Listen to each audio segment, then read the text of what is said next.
Good morning, student. Today I am your Dheeraj sir, giving you the information and study material of the first lesson, A Girl with a Basket, of our textual content. From today onward, I have come on a conclusion. I have come to a conclusion that the 3 days will be your textual part, and later 3 days will be your grammar part, and that will be your weekly study. That I have separated the weekly study. As we all know,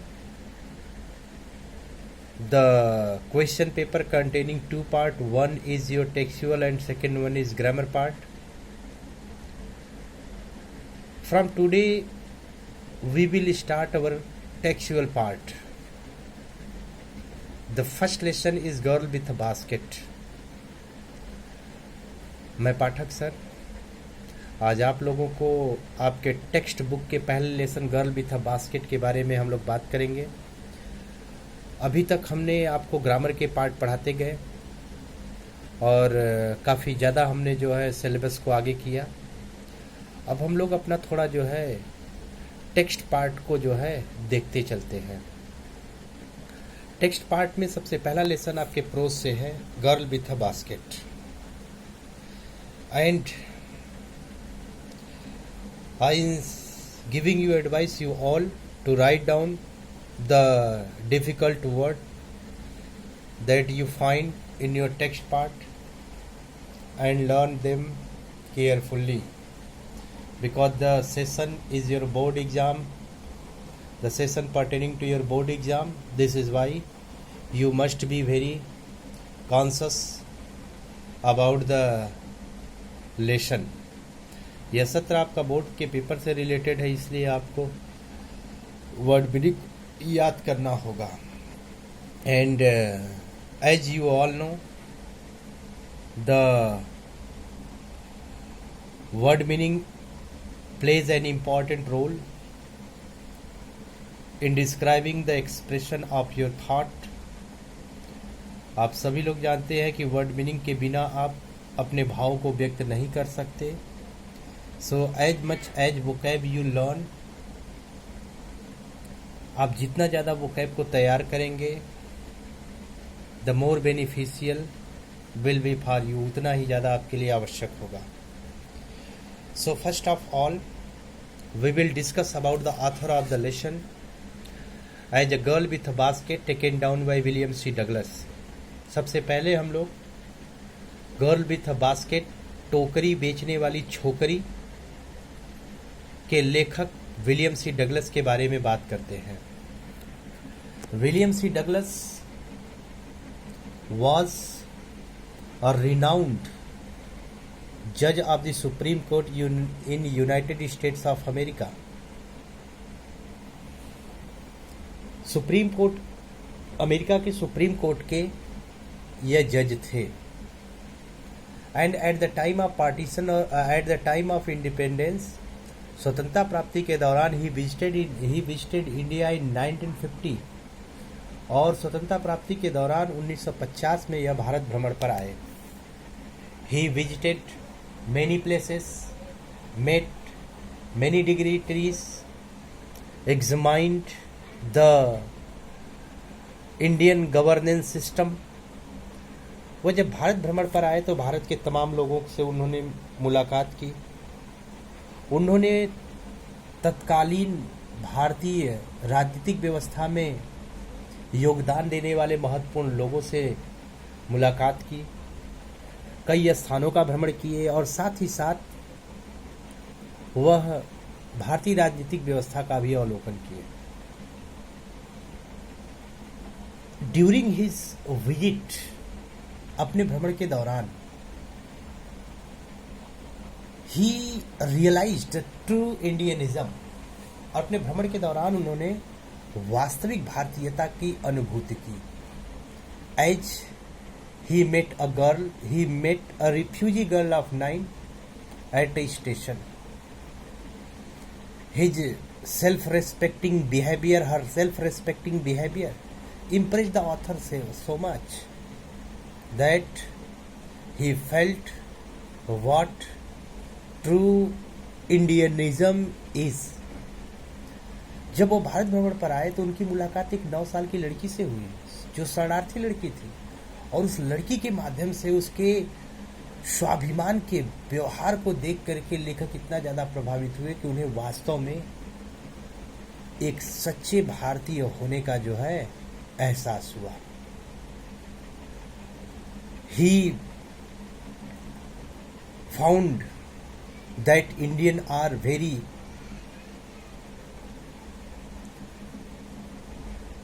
care free person, live a life of its own, desirous for independence and are decent citizen. उन्होंने यह पाया कि भारतीय लोग बड़े स्वतंत्र रूप से अपने जीवन को जी रहे हैं, खुशियों से भरे हुए हैं, आज़ादी का अपना आनंद ले रहे हैं, स्वाभिमान से भरे हुए हैं, और साथ ही साथ एक सच्चे और अच्छे नागरिकता का गुण उनके अंदर विद्यमान है। So the author tried to express his self realisation and self expression by this story girl with a basket. इसलिए लेखक अपनी भावनाओं को, अपने अनुभूतियों को शब्दों के माध्यम से इस स्टोरी में, इस कहानी में व्यक्त कर रहे हैं। As far as this lesson is concern, जहां तक इस लेसन की बात है, दिस इज अ ट्रैवेलॉग, यह एक यात्रा वृत्तांत है। एज यू ऑल नो, जैसा कि आप सभी लोग जानते हैं कि travelogue is the recollection of certain event happening during the travel time. Travelogue वह अनुभव होता है जिसे व्यक्ति अपने यात्रा के दौरान घटी हुई विशेष घटनाओं का जिक्र बड़े मार्मिक ढंग से करता है। तो this story is a part of travelogue. यह कहानी जो है आपका यात्रा वृत्तांत है। Now we will talk about the lesson. अब हम लोग लेखक के बारे में जानने के बाद जो है, कहानी के बारे में जानने के बाद, अब हम लोग जो है लेसन के बारे में बात करते हैं। A girl with a basket that we are going to study, जिस लेसन को हम पढ़ने जा रहे हैं, this story is a self-realization and self-recollection of the author's visiting in India in 1950। लेखक के 1950 के भ्रमण की यह कहानी है, in which, जिसमें the author is expressing his intense fascination towards Indianism, towards the Indian people and their self-respecting nature। इस कहानी में लेखक जो है अपने आत्मीय अनुभूति, आत्मीय लगाव और सच्चे भारतीयता के साथ साथ भारतीय लोगों के बारे में व्यक्त कर रहे हैं। The story reveals the time of partition when many people in form of refugee had come to India and settled down at railway platforms, selling simple articles and things manufacturing by themselves। यह कहानी तब का जिक्र कर रही है कि जब बंटवारे के समय लोग भारत आए और शरणार्थी के रूप में रेलवे प्लेटफॉर्म के किनारे, सड़कों के किनारे जगह जगह बस करके चीज़ों को बना करके छोटी छोटी चीज़ों को बेच रहे थे। This was the unique experience of the author's life, because यह लेखक के जीवन का जो है बड़ा विशेष अनुभव रहा। Because at the first time in his life he saw such people, ऐसा अपने जीवन में उन्होंने पहली बार देखा कि ऐसे लोग भी भारत में हैं। He met many people at the platform, वह बहुत सारे लोगों से मिले। They belonged to different caste and religion, जो भिन्न भिन्न धर्मों और भिन्न भिन्न जातियों से संबंधित थे। And among them he met a 9-year-old girl, और उन्हीं के दौरान जो है उनकी मुलाकात एक 9 साल की बच्ची से हुई। She was full of self respecting nature, वह स्वाभिमान से बिल्कुल भरी हुई थी। And her behaviour fascinated the author very much. He was enthralled, he became clean bold। लेखक उसके व्यवहार पे इतना ज्यादा प्रभावित हुए कि वह पूरी तरह से भारतीयों से प्रेम कर बैठे। And at the last paragraph in the story he reveals the true picture of India, और अंत में उन्होंने भारत की स्पष्ट तस्वीर को भी व्यक्त किया है। So this story is the recollection of his valuable experience. यह कहानी जो है उनके विशेष अनुभव को व्यक्त कर रही है। सो अतः अभी तक हम लोगों ने क्या देखा कहानी के बारे में, कि यह कहानी लेखक गर्ल विथ अ बास्केट, टोकरी बेचने वाली छोकरी, अपने अनुभव को व्यक्त करते हुए लिखे हुए हैं कि जब वह भारत 1950 में भ्रमण करने के लिए आए हुए थे, उस दौरान उन्होंने प्लेटफॉर्म पर बंटवारे के दौरान आए हुए शरणार्थियों को जगह जगह बसे हुए देखा। वे लोग खुद छोटी छोटी चीज़ों को बना करके प्लेटफॉर्म पर बेच रहे थे। यह सब देख करके लेखक बिल्कुल ही स्तब्ध हो गए, क्योंकि यह उन्होंने अपने जीवन में पहली बार ऐसे लोगों से मुलाकात की थी। वह प्लेटफॉर्म पर भिन्न भिन्न धर्मों, भिन्न भिन्न मजहब के लोगों से मिले, उनसे बातें करते थे। उसी दौरान उनकी मुलाकात एक 9 साल की लड़की से होती है जो टोकरी बेच रही थी।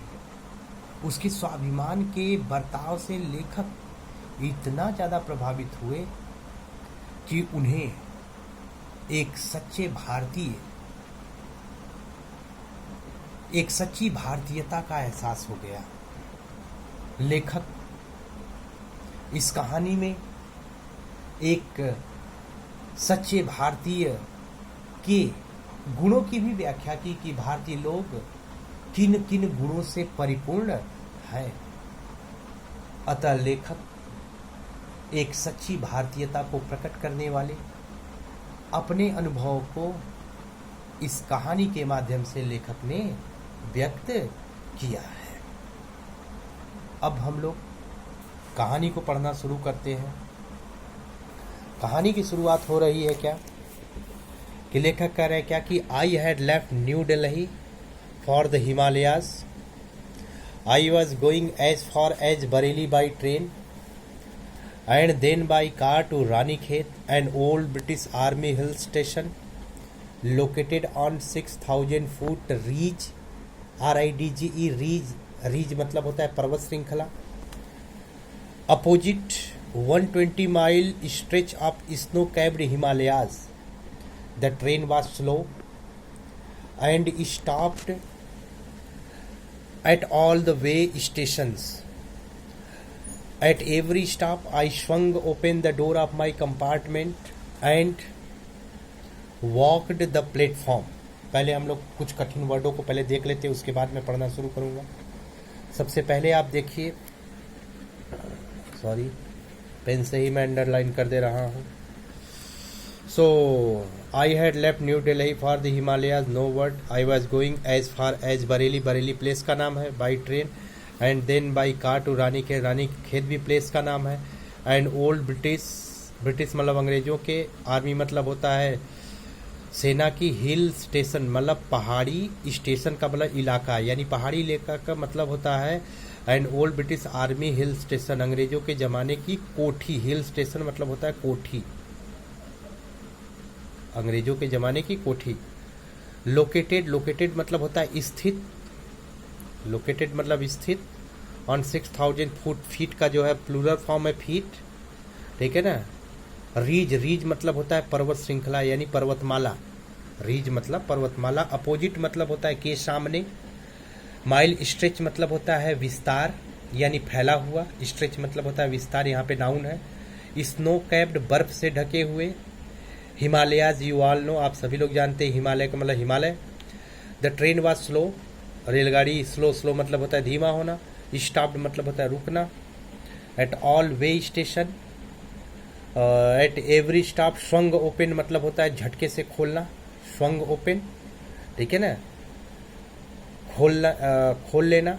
डोर ऑफ माई कंपार्टमेंट मतलब होता है बोगी, डिब्बा। And walk the platform, platform मतलब प्लेटफॉर्म, ठीक है ना।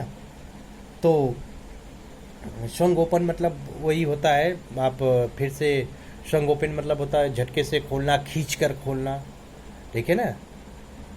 स्वंग ओपन मतलब खींच कर खोलना, झटके से खोलना, ठीक है। तो ये सारे वर्ड जो है आप देख लीजिए।